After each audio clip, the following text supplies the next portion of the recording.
So this one is just looking at ifs, buts, and maybes, right? So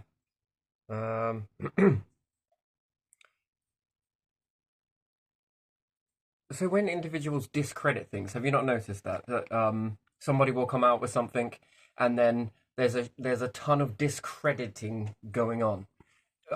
This has been done an awful lot. There's two types of things that happen that I see in society that is just too it's too strange for me to be able to accept that it's just coincidence. It begins to become super obvious after a while. So, if there is something already established, Yeah. Religion, Yeah. then there is a ton of discrediting going on because it's already established. Yeah.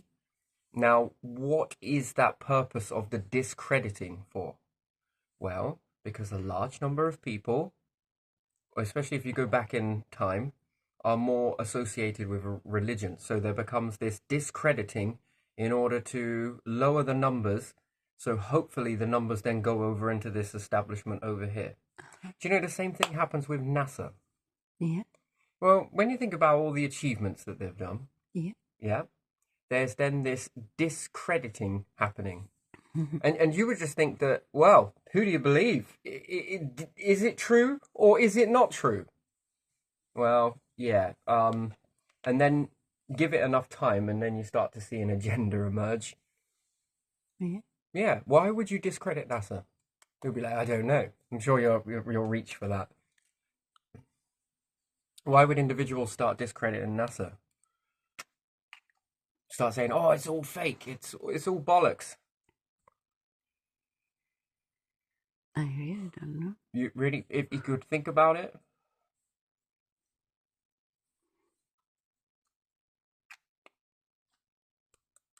To say that they are incompetent? Nope. I don't know. Nope. It's when we start to hear the things that are coming out now. Yeah. I would have it decommissioned, says someone. Yeah. Well, why would you decommission that?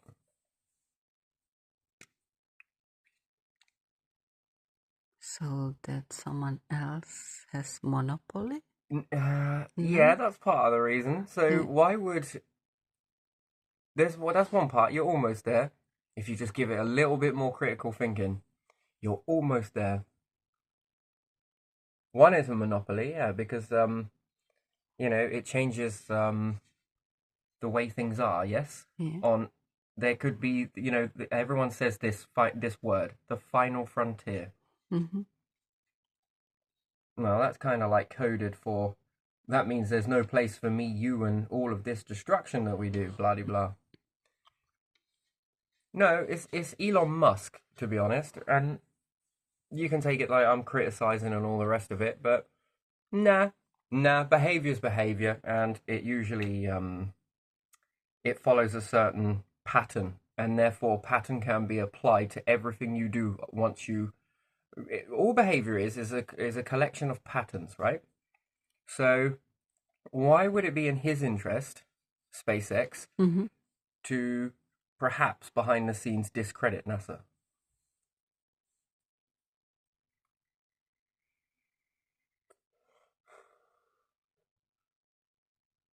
To stop people going to the space? Mm, Or to tell them where to go? no, personally, I think that it is because of he wants his SpaceX to be the one that's I'm the one. I'm the first person to have ever, type of done this sort of stuff and X, Y, Z. You ever see that?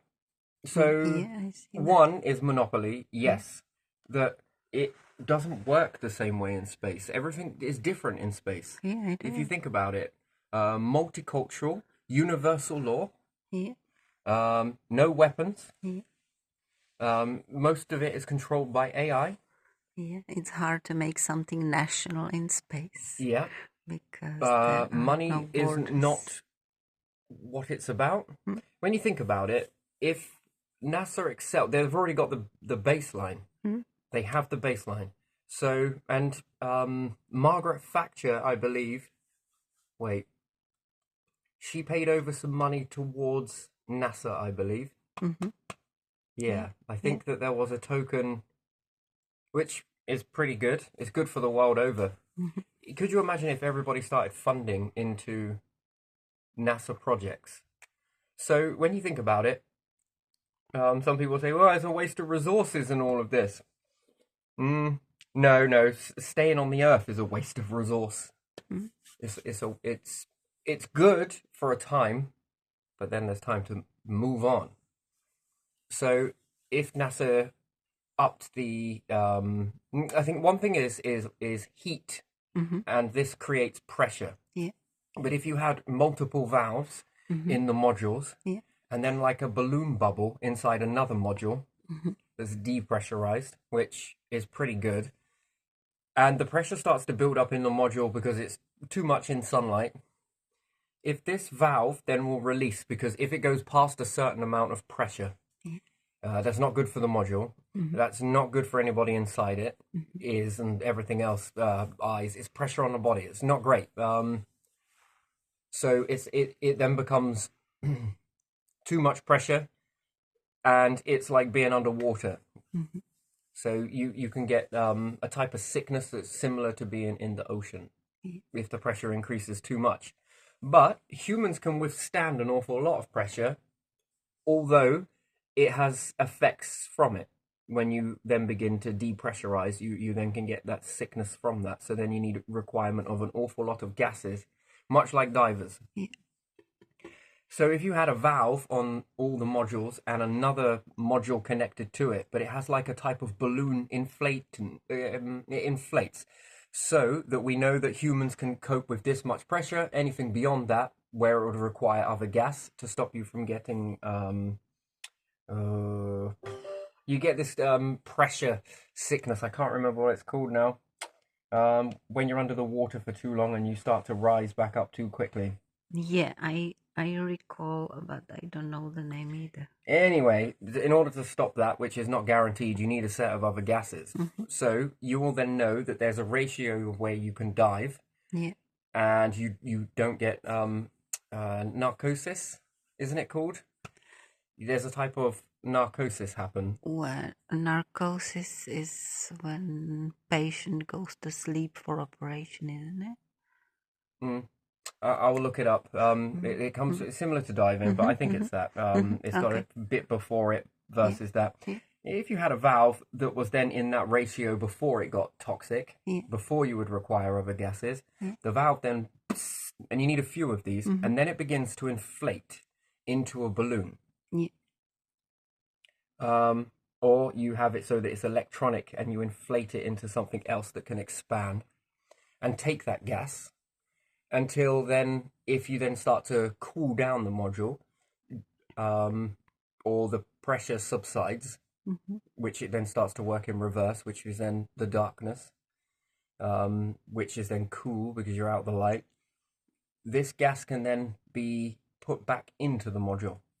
It's really weird, isn't it? That Yeah. things inflate and also can, depending on temperature, begin to inflate.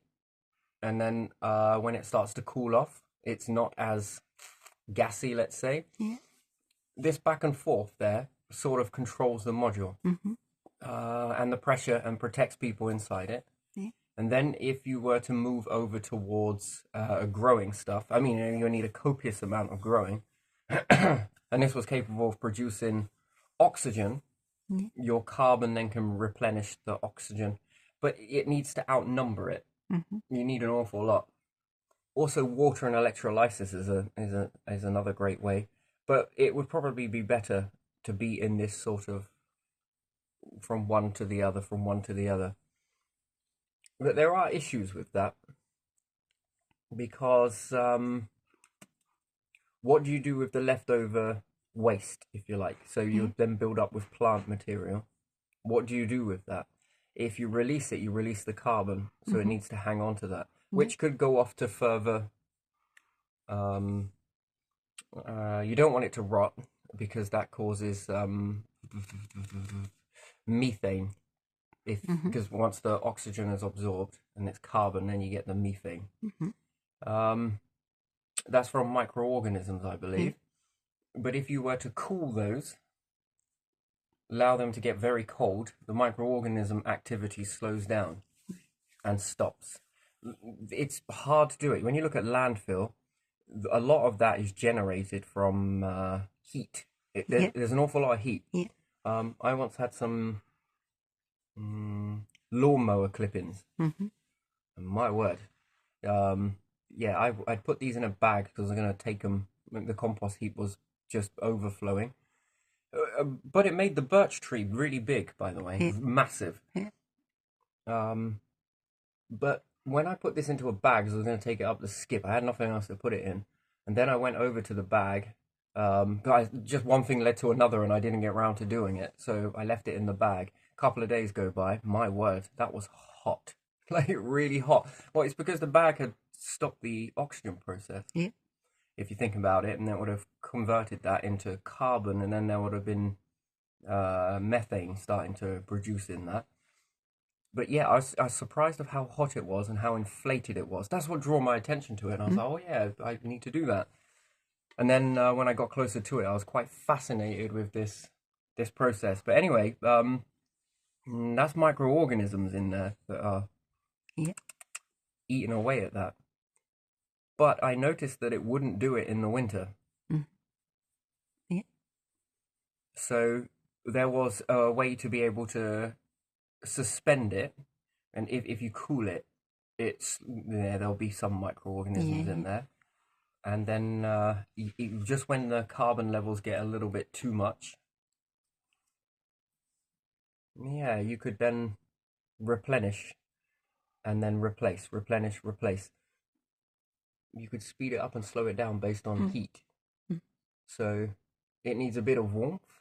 Once it does that, it then begins to generate a lot of warmth, and then it requires more coldness in order to shut that down, because if not, they begin to warm themselves. I'm not really sure the whole process, but when I look back at that, I see that there's a process there that could be had,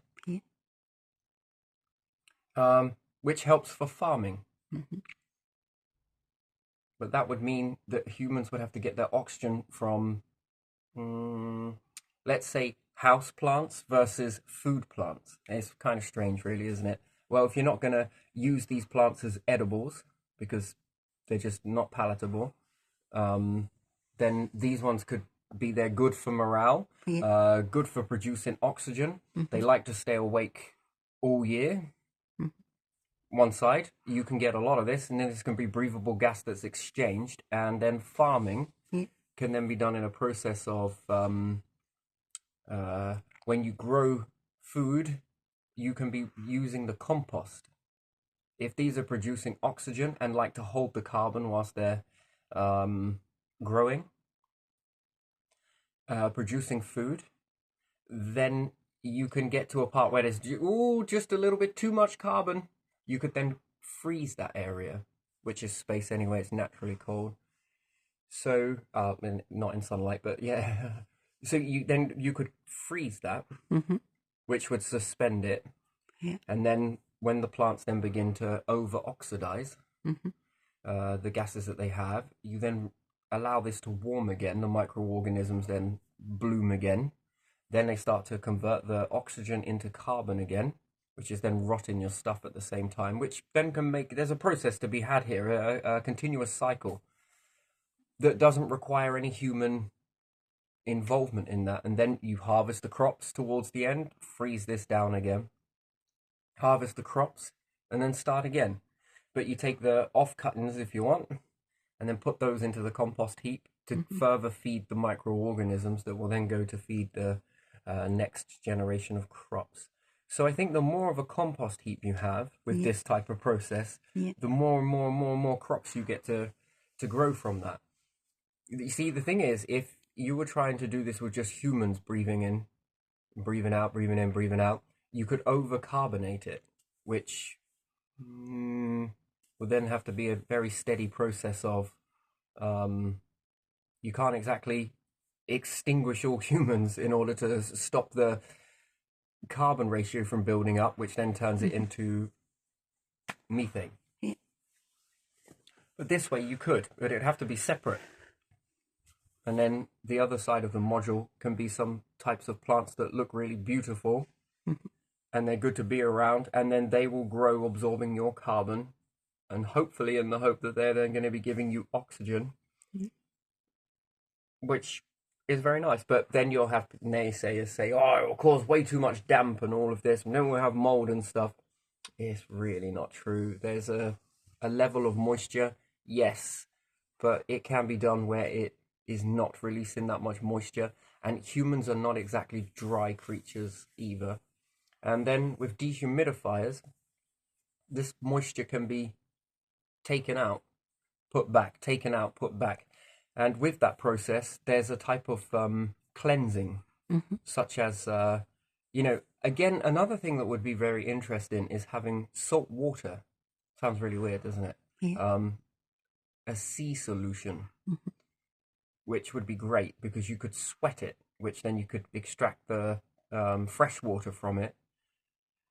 And there can be a process happening from one to the other, but have sea creatures in it. When water is put in space, it's really good because it's getting it there is the issue.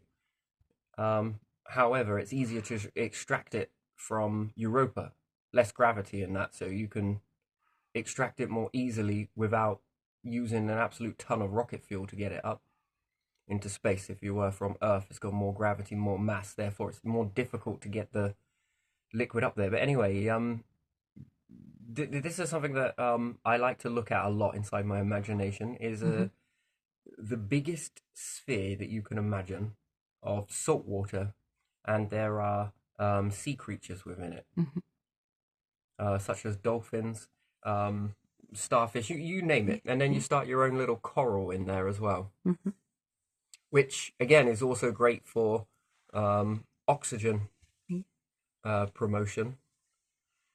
Again, it helps with the cycling of when you've got a lot of these things working in different modules, it should begin to overdose in lots of oxygen, which then is good because then humans can expand. And then that means you're not limited to the planet. You can then build one of these around the moon. So International Space Station, which is one around Earth, and then you've got one that's around the moon and one that's around the Mars. Let's say it's not just one, but multiple. I mean, one with these different processes, when it starts to build up, when it's time to leave, these modules come together and interconnect together with lots of different beautiful biomes, if you want to call it that. Think of a piece of frayed rope with lots of biomes in it. But the ones that would be very interesting is for humans to be able to swim in that liquid. Breathing apparatus that connect to, and you see the pressure works inside the center. So the more closer to the center, the more pressure to more outside. So it would be, it's probably easier to draw it. If you think of a sphere around the outside, that's where you would have the more closer to the surface creatures. And then you would have another sort of mass in the center of it, and then you'd fill the whole thing with salt water. And here would be more pressurized in the center around that sphere, made out of any material you want it to be. And around that center sphere, and it's all held into place. And then you've got around the outside. So then all the rest is then filled with salt water, and different creatures can swim through that. But life requires different pressure. So certain things like to be more closer to the surface. Well, that would be around the outer edge, facing inwards. And then towards the center is the more pressurized. So therefore, then there's the more pressurized plant life, and aqua life, if you like, would be more closer to that. For whales, it's a little bit more tricky. But yeah, they tend to practice an awful lot of stuff, whales. They like to dive down nice and deep. Yeah, so there's that sort of, they're going to require an awful lot more, and what they're able to take in that is a lot more. And also with it being in a shape of a sphere, which is quite ironic, actually, the way everything just sort of comes together like that, is if you put them in a square container, they're going to get quite not bored, but they become aware of the barriers. They become aware of the limits. Yeah. When you make it into a sphere, they don't are not aware so much of the limits. Mm. The outer edge. It's an illusion that they think that they're carry on traveling. It's a bit like space. Hence why everything is in the planets are more, if you want to say, circular Yeah. in shape. It's quite interesting. If you never looked up and carried on walking around the planet, and you didn't have this ability to memorize, animals, I don't think they rely on memory. They rely on scent. So they leave scent trails Yeah. to know that they've been to a certain area. So that would mean that they don't hold on to much visual memory of a place. It's more, I've been here before. I can smell it. Yeah. So, but humans, it's a bit more different. You become aware of the barrier. You tend to look up more. Yeah. Whereas animals, Don't do not that. really. No. They're not. So they become sort of delusion from that. And if they were to carry on running the planet around and around, if they had the capability to do so, they wouldn't know that it ended. They would keep going, keep going, keep going, keep going. So they could become in a perpetual motion of migration. Yeah. And with this comes the ability not to ever want to venture upwards. Because trust me, if animals knew that there was more to this, they would venture it because they would want to dominate everything. Yeah. Looking for new territory Yes. because they are territorial. Yeah. That's right. So, but they are not aware of it. They're based on the scent is what they. Yeah. And by the time, if they've managed to go around the planet, then and they've reached back to the other side, Yeah. The scent goes, and the then scent they would have can broken up by then. It would have been start washed away. over. So Yeah. it's a perpetual motion. So that, yeah, in space, if things were built this way, and then you had another one that was more river life, then the carbon can be blown into that. As long as it stayed, so it never got frozen. But then you would need some that were frozen, and then you could take like king crabs and penguins, and they'd live very happily on that. Yeah. They would. And then again, with the bubbles that blow into the liquid of any type, the sea could be sweating, and this can then help keep the water from going stagnant in one biome. And then the collectedness from that can be collected again to put back into the salt water. It's a bit like weather we have here.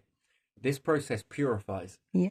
It stops everything from going stagnant. So one sweats, the other sweats. Even we are into that type of perpetual motion as we sweat salts. Yeah.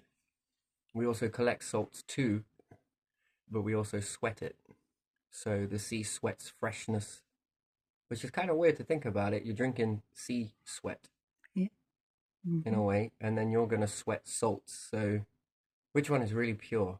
Which one is the purification? It's not really, is it? It's a cycle that helps keep it from going stagnant, because if not, it will go very stagnant. And then this runs away, especially if you can get the,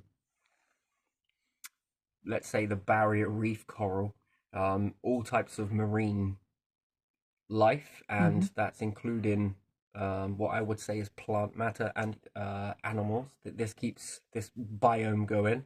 And then if you have the same process in fresh water, and this bubbling, lots of bubbles, which then will help to support the plants, because if you're blowing carbon into that, not too much, you don't want to make it fizzy, there's a limit, some oxygen, some carbon, and then the plants inside that should take it on and expand.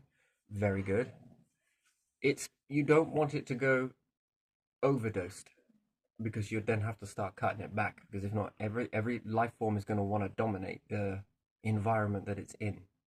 So there will need to be some restraints put on that. So, and that can be done with tweaking the gases that go into it. And then the balance of the cycles is then controlled, I say, limited via AI, if you want to say AI. And then this can be controlled this way. And then if AI was taught, which is programmed. Yeah. AI doesn't just know stuff. Mm. Artificial intelligence is rubbish. Artificial intelligence, no, is not. It's not it. There's no way that AI is ever going to take over anything. I think it's an illusion, to be honest. I think because AI has to be programmed. Even if it was artificial intelligent, I'm pretty sure it wouldn't know how to do this. All right, AI, we want this built. Get on with it. Mm. You're relying on that to think it itself. But if it's never been thought, how would AI know to think it? That's like saying that AI is a step away from. Ah, man, you sort of really do dumb yourselves down, really. Artificial intelligence, wow. It's only as intelligent as the minds that program it, but the minds that program it, you can tell it to look at certain knowledge, but if this knowledge isn't put into the database, AI is then limited to what it knows. Yeah. And to be able to think for itself, nah, not buying it. You know, and then if you learn things on the moon, that would mean like AI would know what's on the moon. It's not psychic. It only knows what is fed into the database. What is the information here? So, again, with this type of, we can become quite delusional to think that AI knows it all. Mm. It's like asking AI, what's on the other star over there? Mm. Without giving it any knowledge before you get there, it would be a real test for humans. And by then, you know, that's the kind of impossibility. I guess it's impossible for it to know what's on the star over there. Yeah. Here's your sensor. Here's the camera. Yeah. Because if it is artificially intelligent and it is intelligent and it has this whole knowing that everyone is relying on, you can be quite dumbed down yourself because you think that AI is going to be the one that knows it all, but it doesn't. It needs humans to look at that first, build a database of knowledge based on this, based on that, based on what type of light is coming off of here, based on transiting. Are there planets? Is there not planets? Sure, you can teach AI to look for a camera and see this transiting, yes, but you have to tell it. Yeah. So AI is only as intelligent as the humans that program it. Yeah. And then only when AI or humans unlock an awful lot of knowing, I mean, if they knew everything, humans, then AI would be intelligent or independently thinking. And I think it blurs the lines between that. That's all right, AI will do it. No. When AI is capable of doing mundane things such as what you can do on a day-to-day basis, that's then looked at as, oh, that's intelligent.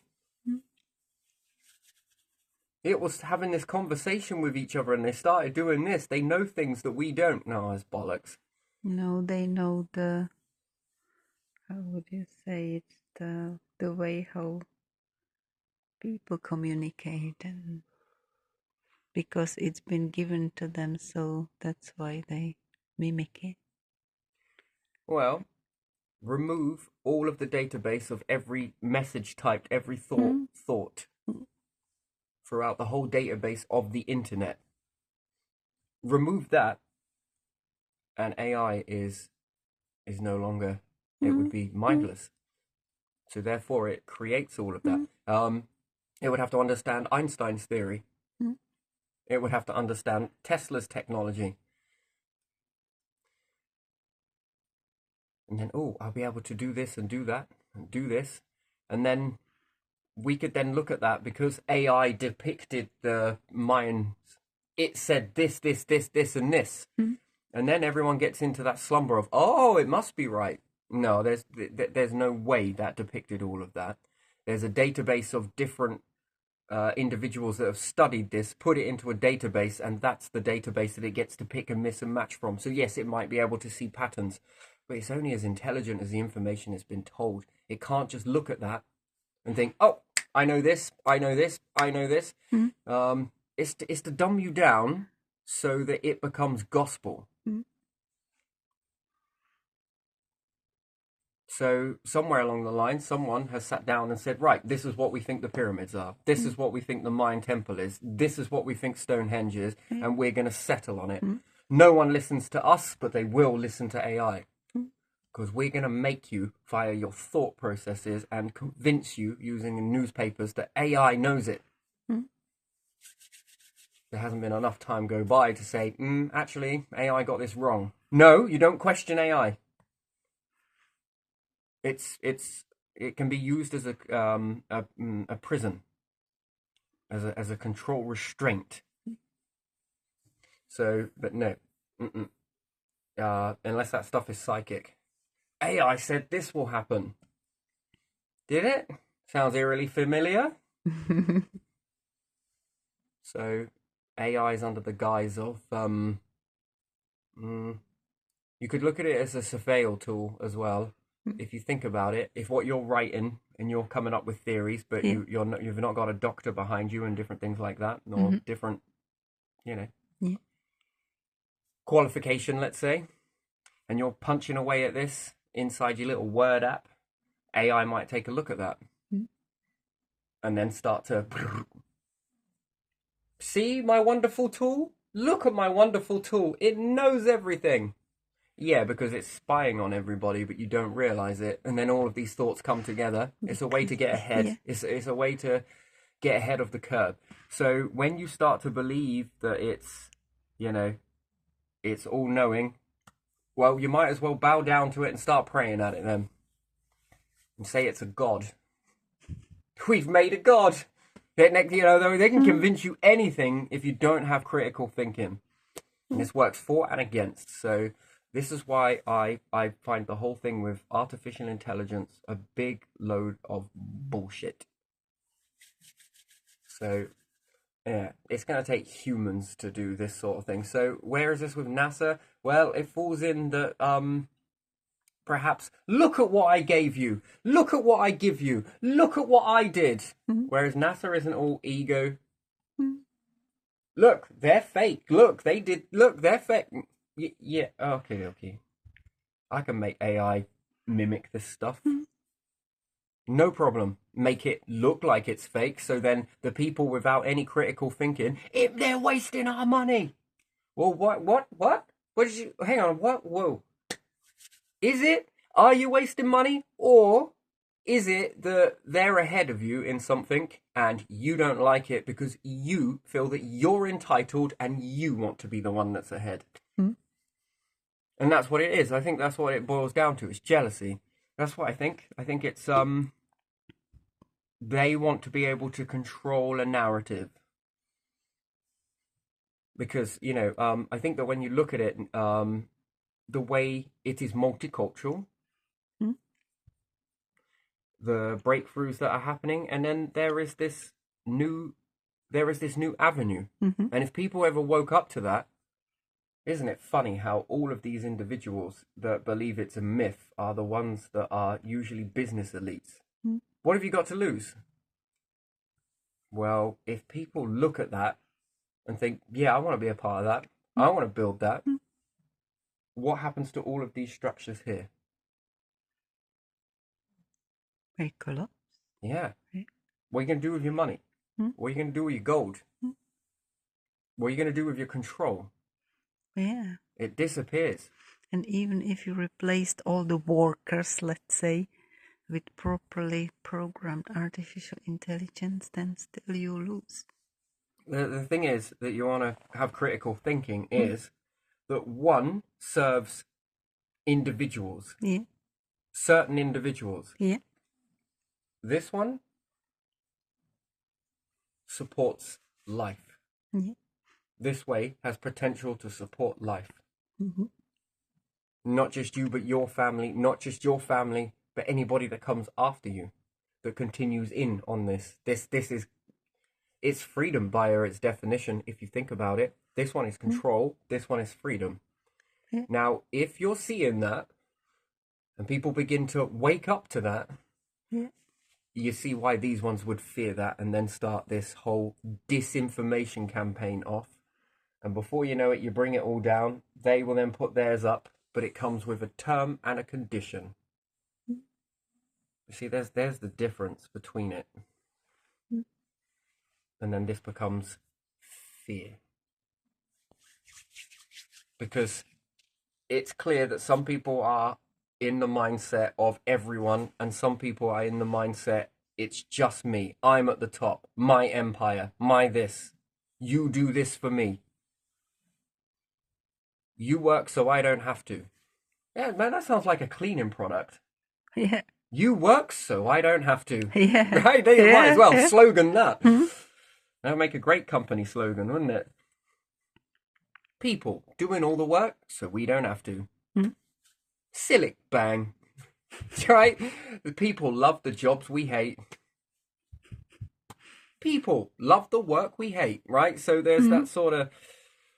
And after all, if people build these empires, think about what people could build in space.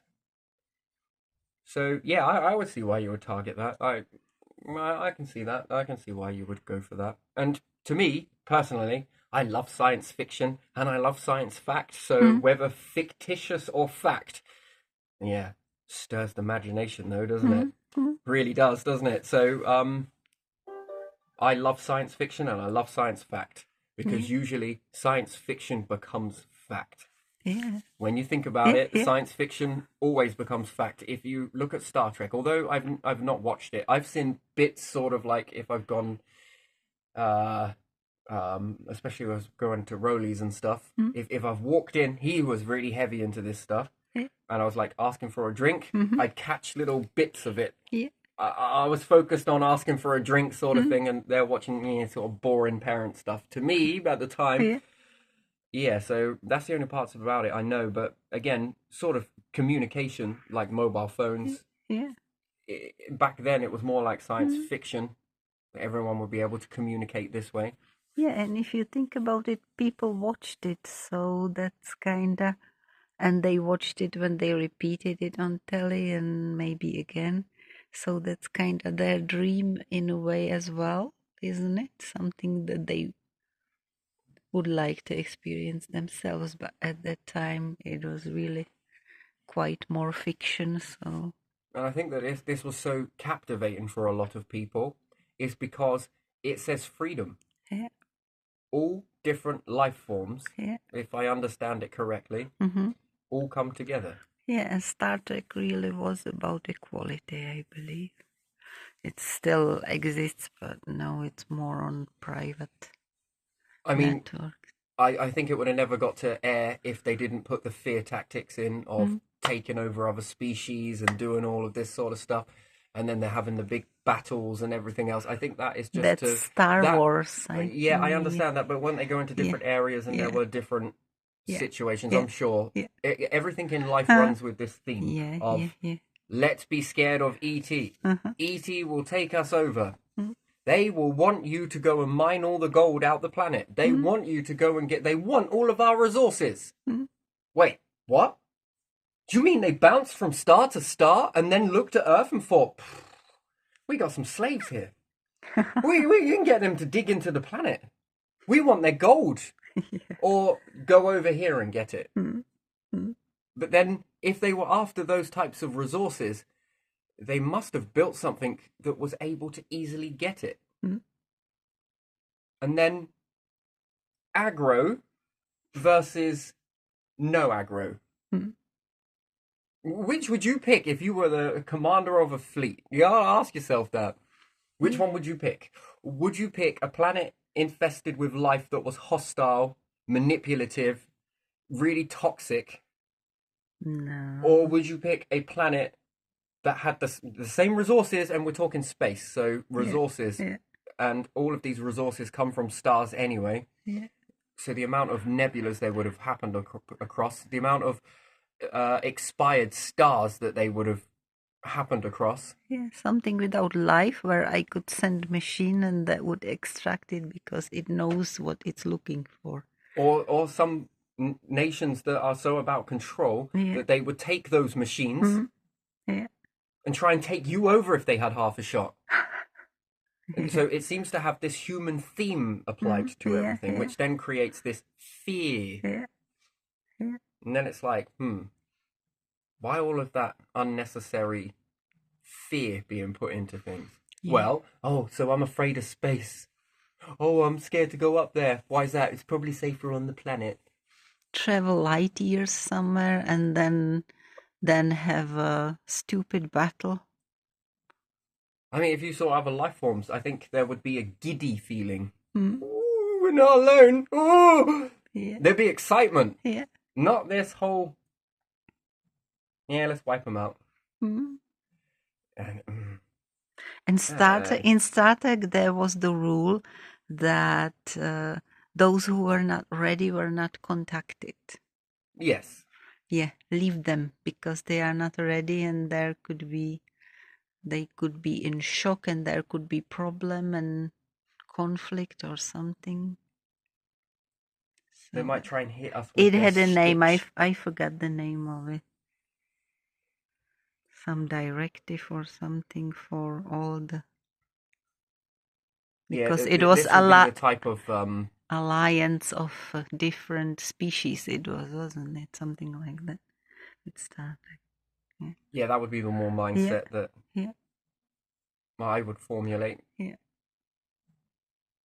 And then if you think about it, there would probably be the same types of control structures that they would have to go through, so they'd have to evolve and different things like that. Yeah. And by the time they reach space, and when you think about all of the complexities that are here on Earth, Yeah.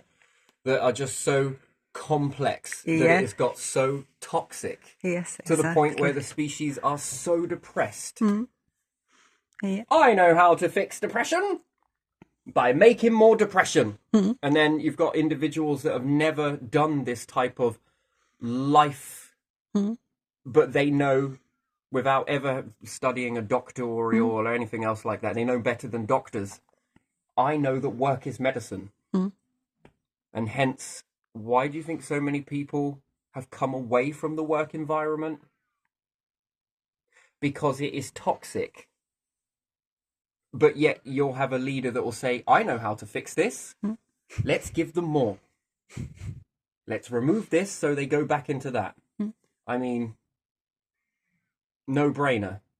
It's this that's causing the depression. It's this that's causing the toxicity. It's none of this. How did you get to become a leader? Oh yeah, because of that type of behavior, right? Yeah, that mindset. That's where it got you into it. So for me, that it's got so many layers of complexity, and when you look at this, it becomes so simple. Yeah, it's got its challenges, don't get me wrong, but these challenges will become worked out very quickly, because look at the things that humans are capable of doing. That's everyday people. Everyday people have created all of these empires. Now, if they were to focus their attention towards this, look at what people could do. This could be built. Yeah. And then it would be, well, what are the things that made that so toxic for you? And everyone has a voice then, don't they? Yeah. Well, this type of stuff was very toxic, right? Okay, so if we align to that everybody's in that, and then humanity then begins to free itself from that toxicity. And I think the one thing that would be said is no empire. None of this. Why? Well, it's too problematic. And then you see the need for nationalist leaders, right? This is mine. This is mine. This is mine. This is ours. You can see why that is become beneficial. So in the beginning times, it was toxic. Let's go to war with it. Yeah. Now it's become accepted. So it's sort of that. It was a problem when you said it was, but now it's a medicine when you say it is. Without actually saying it, you just act it. Yeah. So there's lack of integrity there. So, and then it's like, what were my ancestors dragged into a war for again? What was that loss of life then? Yeah. Yeah, it's so yeah. I think that when humans are more than capable of doing it, and I think that there's an awful lot to lose. So therefore, there becomes the misinformation tactics start happening. You know, Yeah. And then there's the whole mine, and it will be done under our control as opposed to your control, because Yeah. your way is not this way and that way is this way, and it's my way versus this. So I'm going to bring it down. Why is that? Well, I plan to replace it with my own. Ooh, smell that ego. That's got a bit of a musk to it. Yeah. And if you think about it, is it really that expensive to go to space? If I read that Starlink has like 7,000 satellites, that's quite a few, isn't it? Yeah, it's a fair few, isn't it? Yeah.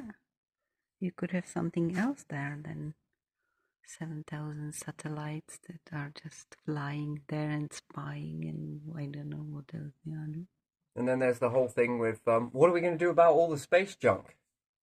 I don't know. That's like some Saturnling saying, "What the hell are we going to do with all this junk around here?" Well, it makes a pretty ring, doesn't it? Let's make a ring. It's going to formulate a ring. Hmm? Eventually, it should come together and coalesce around to make a ring. Yeah. Yeah.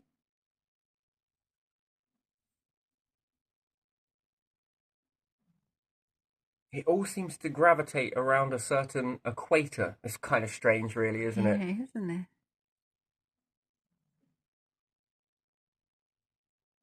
Unless the planets, I must be mistaken then, that the planets around the star also create a ring. Yes, they are. It's like One must be more up, one must be more down, one must be down over there and up there, and I think it formulates a ring. Mm. Hence why you have planets in the first place. Yeah.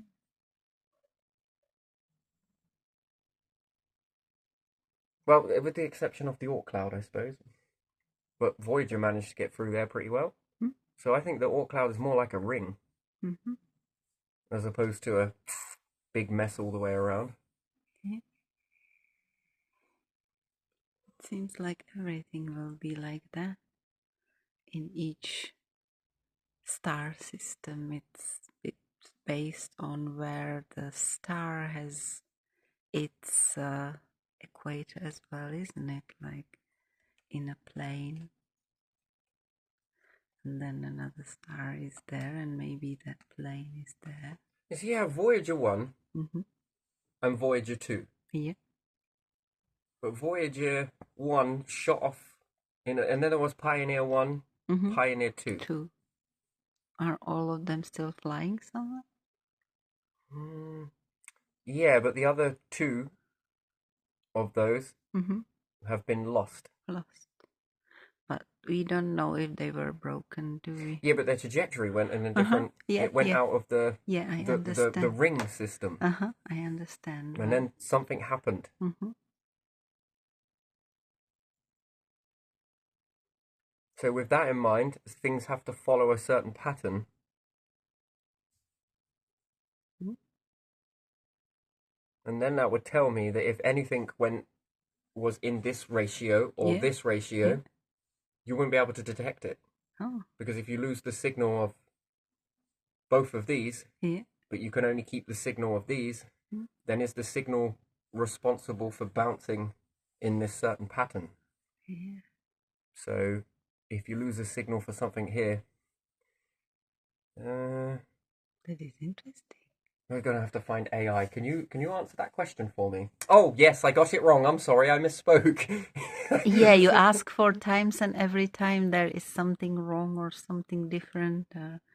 Oh, I didn't say it that way. Oh, you meant it this way. Oh, it's just like a human who was taught something. But if you erase it, like someone who has Alzheimer's or something, then it just behaves like that, nearly. So yeah, and there's tons of money for satellite after satellite after satellite. Yeah, yeah.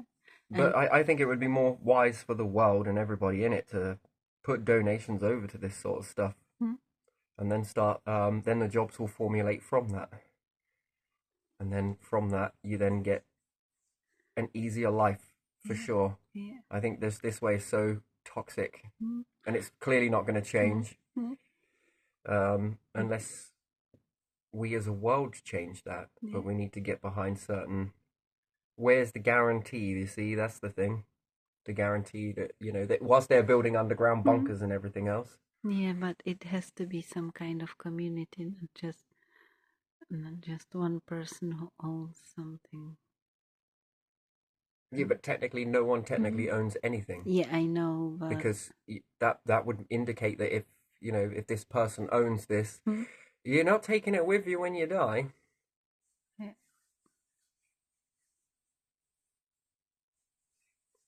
You may take the knowledge from it, but